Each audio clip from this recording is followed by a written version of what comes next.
সুপ্রিয় শিক্ষার্থীরা আসসালামু আলাইকুম। অনলাইন সোর্স আইটির পক্ষ থেকে আমি রঞ্জন কায়েস প্রিন্স আজকের এই টিউটোরিয়ালে আপনাদের স্বাগত জানাচ্ছি। আমাদের আজকের ক্লাস সিএসএস এর 36তম ক্লাস। আমরা আজকে ক্লাস করব ফ্লেক্স বক্স নিয়ে, যে ফ্লেক্স বক্স প্রপার্টি কীভাবে কাজ করে। ঠিক আছে, তাহলে আমরা শুরু করে দেই। তাহলে এখানে শুরু করে দেই। হ্যাঁ, নিয়েছি, সিএসএসটা নিয়েছি, কারণ আমরা শুরু করে দেবো যে ফ্লেক্স বক্স প্রপার্টি কীভাবে কাজ করে।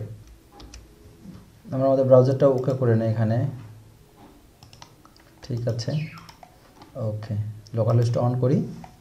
তাহলে আজকে আমাদের ক্লাস কি, ফ্লেক্স বক্স লেআউট নিয়ে। ঠিক আছে, হ্যাঁ, লোকাল হোস্ট চলে আসছে। তাহলে শুরু করে দিই।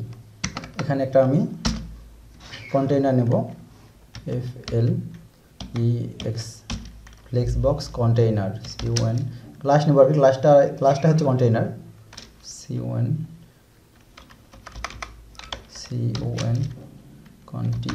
কন্টেইনার। এর মধ্যে আরেকটা আইটেম নেবো আমি, সেটা হচ্ছে ডট FL, মানে আরেকটা ক্লাস আর কি, কিন্তু এটা আইটেম হবে। FLEX flex minus item. ঠিক আছে, এখানে আমি দিলাম এটা হিসেবে আইটেম 1।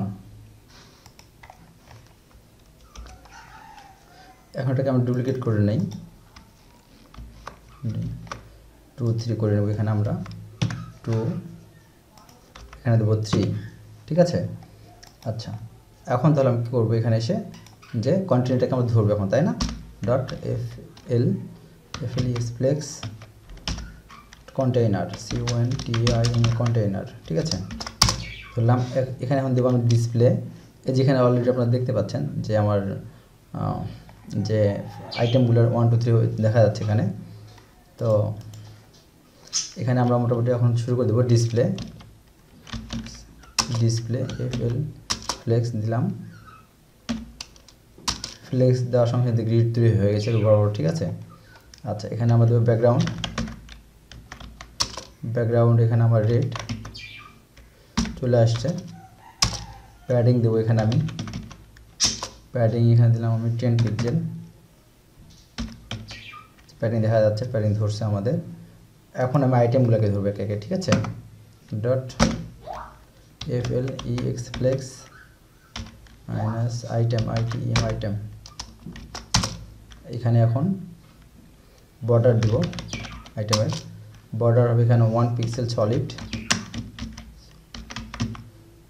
1 pixel solid. কালার দেবো এখানে আমি হোয়াইট।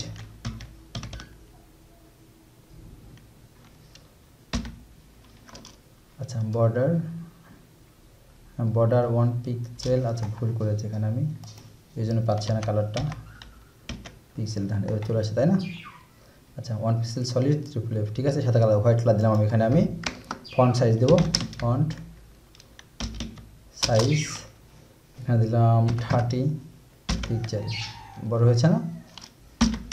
ওকে, আমি প্যাডিং দেবো এখানেও আমরা, প্যাডিং এখানে দেবো আমরা 20 পিক্সেল। ঠিক আছে, ওকে। আমরা এই যে এখন লেখাগুলো কালারটা একটু হোয়াইট করে দেই। Colour triple F। ঠিক আছে, হোয়াইট হয়েছে না, ব্ল্যাক ছিল। এখন মার্জিন দিই এখানে, মার্জিন 10 পিক্সেল। ঠিক আছে, মার্জিনও হয়েছে। তো আশা করি এই পর্যন্ত আপনারা বুঝতে পেরেছেন যে আমরা হচ্ছে ফ্লেক্স বক্স কীভাবে কাজ করে, এবং এই প্রপার্টিগুলো আমরা এর আগে ইউজ করেছি, ভ্যালুগুলো আমরা আগেও ইউজ করেছি। তা একটু ভালোভাবে দেখবো আমরা। এখন এখানে দেখা যাচ্ছে যে বর্তমান রো বরাবর আছে। সাপোজ আমি কলাম বরাবর আসতে আছি, সেক্ষেত্রে আমার যেটা করতে হবে, এখানে এসে আমাকে এখানে দিতে হবে ফ্লেক্স ডিরেকশন দিতে হবে। FLEX flex direction column, FLEX flex direction flex direction column দিই এখানে আমরা, ফিল্ট্রেশন কলাম COLUM। ঠিক আছে, এসেছে। এটা আমার তার কী হলো, এখন আমার আগে কিন্তু দেখেন, আমার কিন্তু আগে এটা কিন্তু এই যে রো বরাবর ছিল, এখন কিন্তু দেখেন সংখ্যাগুলো কিন্তু নিচে নিচে নামছে। আগে কিন্তু এ বরাবর ছিল। আচ্ছা, আমার ভালো করে বোঝার জন্য আরেকবার দেখবো আমরা। রো যদি রো দিই তাহলে আমার 1 2 3 এই পর্যন্ত, ঠিক আছে, রো। আর যখন কলাম সাজাবো আমি তখন এই 1 2 3 4 নিচে বরাবর আসবে। যাকে এখানে আমি 1 2 3 কন্টেন্ট ইউজ করেছি, আপনার অন্য কন্টেন্ট ইউজ করতে পারেন। তবে এই 1 2 3 ইউজ করার সুবিধা একটাই যে রো কোনটা কলাম কোনটা আপনি কনফার্ম হতে পারবেন। যে বর্তমানে 1 2 3 এই সোজাসুজি আছে মানে আপনার হচ্ছে রো, তো নিচে নিচে আপনার হচ্ছে কলাম হবে। আচ্ছা, এখানে আমরা এখন কলাম দিয়ে দেখি, তাহলে বুঝতে পারবো। ঠিক আছে, দেখেন, ঠিক আছে, বুঝতে পারছেন। এখন হয়তো আমাদের এটা একটু বেশি দেওয়া আছে, আমরা হয়তো বুঝতে পারতেছি না, তো আমরা এটাও সেট করে ফেলবো। এখন এখানে আমরা দেবো উইথ, আমরা এখানে উইথ সেট করবো হচ্ছে 100 পিক্সেল। দেখেন, যখন আমি 100 পিক্সেল ফিক্স করলে এখন সুন্দর আমরা বুঝতে পারতেছি এটা কলাম, তাই না? যখন আমরা লম্বালম্বি ছিল একটু আগে তখন আসলে রোই মনে হচ্ছিল, কিন্তু বুঝে নিতে হবে যে আমার তখনও যতই আমার কলামগুলো বড় থাক, কিন্তু 1 2 3 4 সংখ্যাগুলো উপর থেকে নিচে নেমে আসছে। আর যখন রো ছিল তখন লেফট সাইড থেকে রাইট সাইডে ছিল 1 2 3 গুলো, ঠিক আছে, লেফট সাইড থেকে 1 2 3 মনে থাকবে। ওকে, এখন সাপোজ দেখা যাচ্ছে যে আমার যে 1 2 3 4 এভাবে আছে, কিন্তু আমার প্রয়োজন যে জিনিস থেকে উঠবে, নিচে এখানে 1 থাকবে, এখানে 2 থাকবে, এখানে 3 থাকবে, ঠিক আছে। যদি আমি এটা করতে সেক্ষেত্রে আমার কী করতে হবে, এখানে কলাম রিভার্স, দেখেন তখন কী হলো আমার, দেখেন নিচ থেকে কিন্তু 1 2 3, আগে কিন্তু 3 এর নিচে ছিল, তাই না? নিচ থেকে শুরু হয়েছে, বটম থেকে টপে গেছে। এখন যদি আমি এটা রোতে করতে চাই, রো রিভার্স, দেখেন আমার এখন কিন্তু লেফট সাইড থেকে কিন্তু রাইট সাইড থেকে কিন্তু লেফট সাইড চলে আসছে। তাহলে এখানে রো রিভার্স করলে আমার রো হবে, আর কলাম রিভার্স করলে কিন্তু কলাম হবে, কিন্তু বুঝতে পারছেন। এখানে আমরা একটা প্রপার্টি ভ্যালু দেখবো, কাজ কি এটা হয় ডিজাইন করে আমরা দেখবো একটু এখানে। আচ্ছা, ওকে, এখানে অটোমেটিক চলে আসে। এখন আমরা এখানে একটু আইটেমগুলো বাড়াই নেব, 3 4 5 6, ওকে, ঠিক করে নিই একটু আমরা এখানে 4 4 5 6, এখানে আমরা এখন আইটেমগুলো বাড়াই নিলাম, তাই না? এখন আইটেম বাড়াই নেওয়ার পরে সাপোজ দেখা যাচ্ছে আমি রেসপন্সিভ একটু চিন্তা ভাবনা করতেছি যে আমার এই সাইটটা যদি মোবাইল ডিভাইসে যায় এই অবস্থায়, সেই ক্ষেত্রে কী হতে পারে, তাই না? আচ্ছা, এটাকে আমরা এখন দেখব যে এখানে ইন্সপেক্ট করে, আচ্ছা ইন্সপেক্ট করলাম। এখানে আসার পরে আমার যে মোবাইল ডিভাইসে ক্লিক করব, মোবাইল ডিভাইসে ক্লিক করার পরে এখানে যে রেসপন্সিভ অটোমেটিক হয়ে গেছে। সাপোজ আমি আইফোনের জন্য সিলেক্ট করি, ঠিক আছে, হ্যাঁ 6টা দেখা যাচ্ছে, MotoGP, তারপর হচ্ছে গ্যালাক্সি, হ্যাঁ মোটামুটিভাবে অটোমেটিকলিভাবেই আমাদের এটা এখন শো করতেছে, পুরোটাই দেখা যাচ্ছে, তাই না? কিন্তু যদি কখন বাই চান্স শো না করে, সেই কারণে তখন আমরা যেটা ফলো করতে পারি, কারণ অনেক সময় দেখা যায় যে আমাদের পুরাটা কিন্তু শো কিন্তু করে না। আচ্ছা, ব্রাউজার আমাদের বর্তমান আপডেট, এই জন্য কোনো প্রবলেম নাই, অটোমেটিকলি শো করতেছে। তারপর আমরা এখানে আরেকটা আমরা প্রপার্টি ভ্যালু ইউজ করে দেখবো যে এখানে আমাদের রেজাল্ট কী আসে, ঠিক আছে। সাপোজ ছোটো ছোটো দেখাচ্ছে, তাই না? আমরা এখানে ইউজ করবো এখন হচ্ছে ফ্লেক্স, হ্যাঁ ফ্লেক্সের সেখানে আমরা ইউজ করবো এখন হচ্ছে FLE ফ্লেক্স র্যাপ, এখানে আমরা ইউজ করবো র্যাপ ইউজ করার পর দেখি, ক্লোজ করে দিই। দেখেন এটা কিন্তু এখন এখানে আমাদের সরাসরিভাবে হয়ে ক্লিয়ার দেখা যাচ্ছে, তাই না? এটা আমাদের ফ্লেক্স র্যাপ ইউজ করার কারণে আবার আগের মতো হয়েছে, তার মানে অটোমেটিকলি রেসপন্স। আপনারা সব আপডেট ব্রাউজার ইউজ করবেন, ব্রাউজারগুলো আপনাদের আপডেট করে নেবেন, তাহলে অটোমেটিকলি আপনার রেসপন্সিভ হয়ে যাবে, তখন কিন্তু আর কোনো কাটাকাটি হবে না। আশা করি আপনারা বুঝতে পেরেছেন। আচ্ছা, এখন এখানে আমরা দেখলাম ফ্লেক্স র্যাপের কাজ কি। এখানে আরও ভ্যালু আছে, আপনারা দেখে নেবেন। তো এখান থেকে আমি এটা কেটে দিলাম, এখান থেকে আমি আইটেমগুলো কমায় নিচ্ছি, ঠিক আছে, কমছে আইটেম। আচ্ছা, এখন আমি এখানে ইউজ করতে যাচ্ছি যে জাস্টিফাই কন্টেন্ট, ঠিক আছে। জাস্টিফাই কন্টেন্ট আমি দিলাম হচ্ছে স্পেস, আচ্ছা সেন্টার দিয়ে দেখি, সবগুলো আমরা একটা ইউজ করে দেখবো। জাস্টিফাই কন্টেন্ট আমি সেন্টার ইউজ করতাম, তো আমার এটা সেন্টারে চলে আসতেছে, তাই না? আচ্ছা, আর কি আছে দেখে নিই আমরা।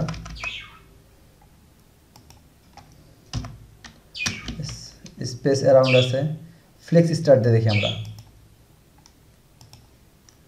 ফ্লেক্স স্টার্ট, যদি ফ্লেক্স স্টার্ট দিচ্ছি আমরা তাহলে কী হচ্ছে আমাদের এটা, যে আমাদের যে কন্টেন্টগুলো একদম সামনে থেকে শুরু চলে আসছে, তাই না? পুরোটা কিন্তু স্টপ হয়ে আছে, ফাঁকা আছে, কিন্তু ফাঁকা আছে না, লেফট সাইডে চলে আসছে। আমরা যদি এখানে স্টার্ট জায়গায় এন্ড ইউজ করি, ফ্লেক্স এন্ড, দেন আমাদের কিন্তু এটা শেষে চলে গেছে, ঠিক আছে? আচ্ছা, আমরা যদি এখানে আবার ইউজ করি স্পেস অ্যারাউন্ড, স্পেস অ্যারাউন্ড মানে দেখেন প্রত্যেকটা এখানে যে আমাদের 3টা আইটেম নেওয়া আছে, একটা আইটেম থেকে আরেকটা আইটেমের ডিস্টেন্স দেখেন সেম, এই যে এই আইটেম থেকে এই আইটেমের ডিস্টেন্স এবং এই আইটেম থেকে এই আইটেমের ডিস্টেন্স সেম আসছে না? আচ্ছা, হ্যাঁ সেম আসছে। এখানে আবার আমরা এটা করতে পারি স্পেস বিটুইন, এই যে স্পেস বিটুইন দেওয়ার পর স্পেস বিটুইনের কাজ কি, এই ভ্যালুর, এই প্রপার্টি ভ্যালুর কাজ কি, ঠিক আছে? আমরা দেখেন একটু এখানে ভালোভাবে দেখেন, এটা কিন্তু স্টার্টিং অ্যাজ প্রথমেই আছে, সমান দূরত্ব গ্যাপ রেখে সেন্টার চলে আসছে মিডিল কন্টেন্টটা বা আইটেমটা, এবং পরের কন্টেন্ট কিন্তু চলে গেছে একদম রাইট সাইডে। তাহলে এখানে আমাদের যখন স্পেস বিটুইন আমরা ভ্যালু ইউজ করব আপনার জাস্টিফাই কন্টেন্টে, তখন আমাদের কি হবে, যে প্রথম যে কন্টেন্টটা আছে এটা প্রথমে থাকবে, প্রথম যে আইটেম থাকবে, যেটা আইটেমটা প্রথমে থাকবে ওটা প্রথমে চলে আসবে, স্টার্টে চলে আসবে, এবং যেটা মিডিলে থাকবে ওটা একদম মিডিলে চলে আসবে, সেন্টারে চলে আসবে, 3টা যদি হয় থাকে আইটেম। আর যদি আপনার বেশি আইটেম হয় সেক্ষেত্রে সেমভাবে হবে, ডিস্টেন্স একটা থেকে একটা ডিস্টেন্স, এবং এটা চলে আসছে কোথায় আমাদের একদম শেষে, তাই না? রাইট সাইডে চলে আসছে। তাহলে আমাদের লেফট সাইড, সেন্টার এবং রাইট সাইড চলে আসছে। এটা কিসের কাজ? আমাদের জাস্টিফাই কন্টেন্ট প্রপার্টির স্পেস বিটুইন ভ্যালু, তাই না? এগুলো আমরা মনে রাখবো, মনে রাখার চেষ্টা করবো, ঠিক আছে? এখন আমি এখান থেকে আমার জাস্টিফাই কন্টেন্ট উঠাই দেবো, এটা প্রয়োজন আমার নাই এখন, ঠিক আছে? আচ্ছা, এখন এখানে আমি ইউজ করবো হচ্ছে অ্যালাইন আইটেম সেন্টার দেবো, এখানে আমি এখানে প্রপার্টি ইউজ করবো যাতে আমার কন্ট্রোলের সেন্টারে নেবো আমি, ঠিক আছে? তো এখানে যেটা আমি করব সেটা হচ্ছে যে অ্যালাইন্ড আইটেমস আমি দেবো এখানে সেন্টার। আচ্ছা, সেন্টার আসবে না এখনও, আমি হচ্ছে এই এই যে কন্টেইনার যে আছে এই কন্টেইনার সেন্টার আসবো, এই জন্য এখানে একটা হাইট সেট করতে হবে আমাকে, ঠিক আছে? তখন আমার এটা কাজ করবে। এখানে আমি দেবো হাইট 400 পিক্সেল, ঠিক আছে? এবার কাজ করতেছে।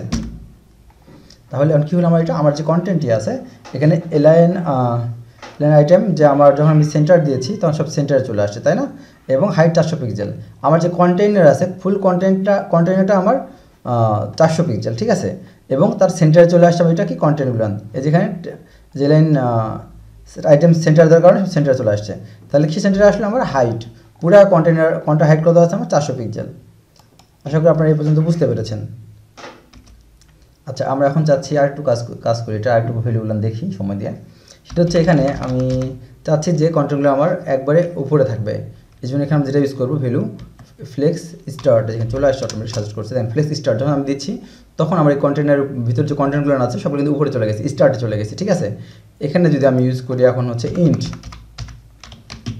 ঠিক আছে? দেখেন আমার সবগুলো কিন্তু কন্টেন্ট নিচে চলে আসছে। আচ্ছা, আর কি এখানকার ভ্যালু আছে দেখি আমরা একটু। স্কেচ, এটা আমরা একটু দিয়ে দেখি। এটা হচ্ছে ডিফল্টভাবে থাকবে, এটা আমরা দিয়ে ওইভাবে থাকবে, তো না দিয়ে এটা তারপর ওইভাবে কিন্তু থাকবে, আছে না? আচ্ছা, দিয়ে দিলাম, এটা হচ্ছে আমাদের ডিফল্ট, ঠিক আছে? আচ্ছা, এটা আমরা এখন একটু সেন্টার দিয়ে দেখি।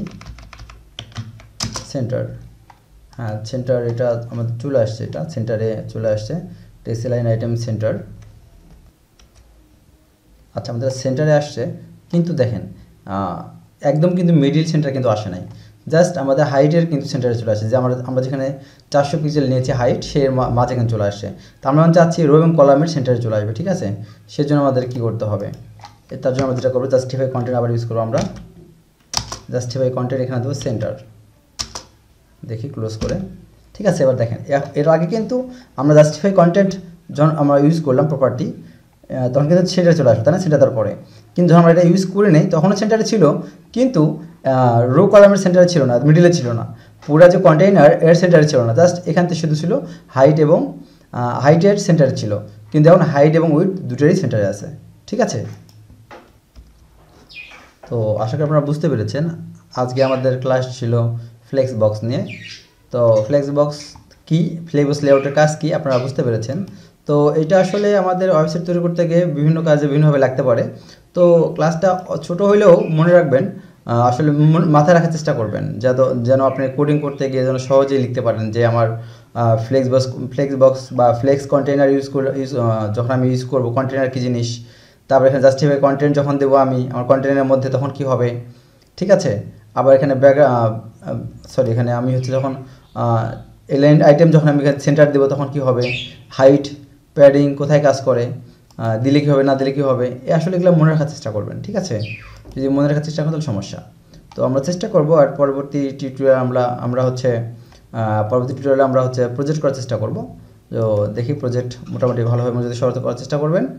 আর আপনারা যারা মোটামুটিভাবে এর আগে ভালোভাবে ক্লাসগুলো করেছেন তাদের জন্য প্রজেক্টটা অনেক ইজি হবে, সহজ হবে, ঠিক আছে। তো সুপ্রিয় শিক্ষার্থীরা, আজকে এই পর্যন্তই। পরবর্তী টিউটোরিয়ালে আবার দেখা হবে। সেই পর্যন্ত ভালো থাকবেন। আল্লাহ হাফেজ।